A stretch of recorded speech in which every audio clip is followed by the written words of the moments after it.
नमस्कार दोस्तों, स्वागत है आपका मेरे YouTube channel G technical of civil engineering में।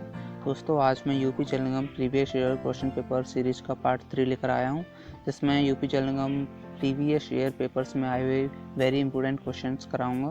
तो चलिए बिना समय गवाए वीडियो को शुरू करते हैं। तो दोस्तों, ये हमारा पहला क्वेश्चन है, मॉड्यूलर अनुपात पर क्रीप का क्या असर होता है। तो ऑप्शन ए है मॉड्यूलर अनुपात घटेगा, ऑप्शन बी है मॉड्यूलर अनुपात बढ़ेगा, ऑप्शन सी है मॉड्यूलर अनुपात बढ़ेगा या घटेगा।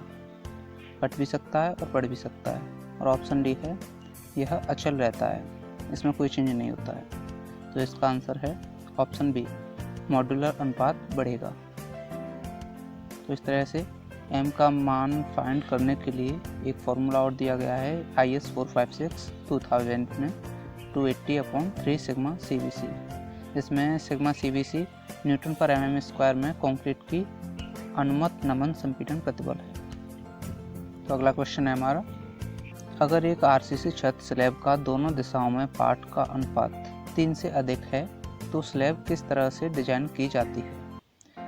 तो इसमें ऑप्शन ए है 1 वे स्लैब, ऑप्शन बी है 2 वे स्लैब, ऑप्शन सी है 3 वे स्लैब एंड ऑप्शन डी है 4 वे स्लैब। तो इसमें आपको पता होगा स्लैब जो होती है वह दो प्रकार की होती है, 1 वे स्लैब और 2 वे स्लैब। तो इसमें दो ऑप्शंस तो गलत ही हैं, सी और डी। तो ऑप्शन ए और बी में से कौन सा आंसर सही है हमारा। Option A 1 way slab.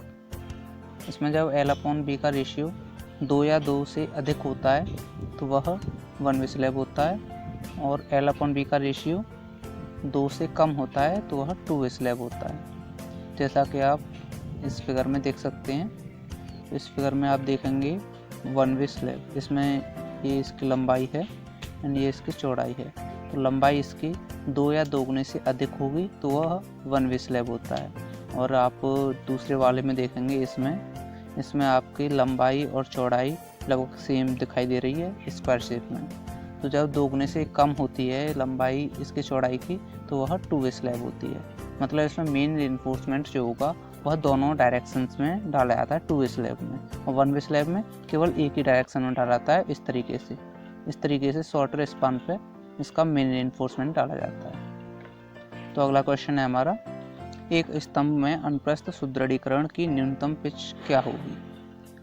तो अनुप्रस्थ सुदृढ़ीकरण जो होता है वह इसकी टाइज होती हैं। किसी भी कॉलम में रिइंफोर्समेंट, वर्टिकल रिइंफोर्समेंट को बांधने के लिए जो उसमें छल्ले यूज किए जाते हैं, टाई यूज की जाती हैं, उसी को अनुप्रस्थ सुदृढ़ीकरण बोलते हैं। जिसमें ऑप्शन ए है सदस्य में कम से कम पार्श्व आयाम, जो लेटरल डायमेंशन होती है, जैसे कोई कॉलम है उसका क्रॉस सेक्शन एरिया जब देखेंगे तो 2 डायमेंशन हमें प्राप्त होती हैं। तो उसमें से जो कम माप होगी वही है ऑप्शन ए, सदस्य में कम से कम पार्श्व आयाम। ऑप्शन बी है बांधने वाले अनुदैर्ध्य सुदृढ़ीकरण छड़ के न्यूनतम व्यास के 16 गुना। तो जो मेन बार कॉलम में यूज की गई है, वर्टिकल जो मेन बार है, तो उसके न्यूनतम व्यास का 16 गुना, 12 mm, 14 mm, 16 mm की जो भी बार यूज की जा रही है उसके न्यूनतम जो व्यास है उसका 16 गुना। तो ऑप्शन बी है अनुप्रस्थ सुदृढ़ीकरण के व्यास के 48 गुना। जो बार उस टाई को बनाने के लिए यूज की जा रही है, जो छल्ला बनाया जा रहा है जिस बार से, इस तरीके से, तो उसके व्यास का 48 गुना।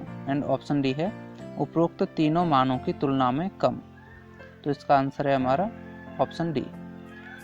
ये उपरोक्त तीनों मानों में जो सबसे कम होगा वही न्यूनतम पिच होगी।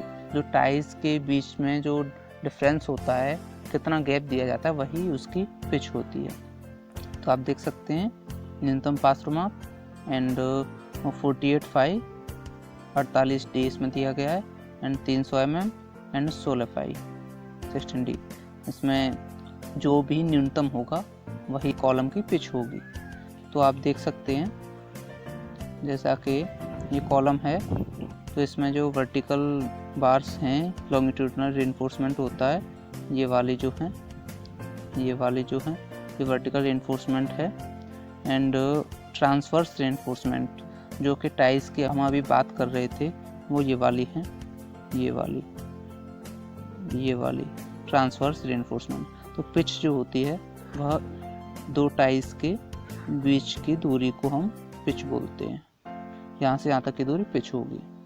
ठीक है दोस्तों। तो अगला क्वेश्चन है हमारा, पत्थर की चिनाई कार्य में पत्थर पर दबाव, ऑप्शन ए सीधी सतह की दिशा में, ऑप्शन बी सीधी सतह की दिशा में 45 डिग्री पर, एंड ऑप्शन सी सीधी सतह की दिशा में 60 डिग्री पर, एंड ऑप्शन डी सीधी सतह की दिशा में लंबवत।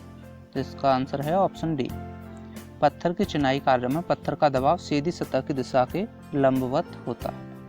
तो अगला क्वेश्चन है हमारा, यदि खुली दीवार की ईंटों पर प्लास्टर करना हो तो सीमेंट और रेत के गारे का अनुपात क्या होना चाहिए। जो मोर्टार बनाया जाएगा प्लास्टर के लिए उसका इसमें रेशियो पूछा गया है, या इस क्वेश्चन को इस तरीके से पूछ सकते हैं जो RRB JEE में पूछा गया है, दीवारों पर प्लास्टर करने के लिए सीमेंट गारा का किस अनुपात में उपयोग किया जाएगा।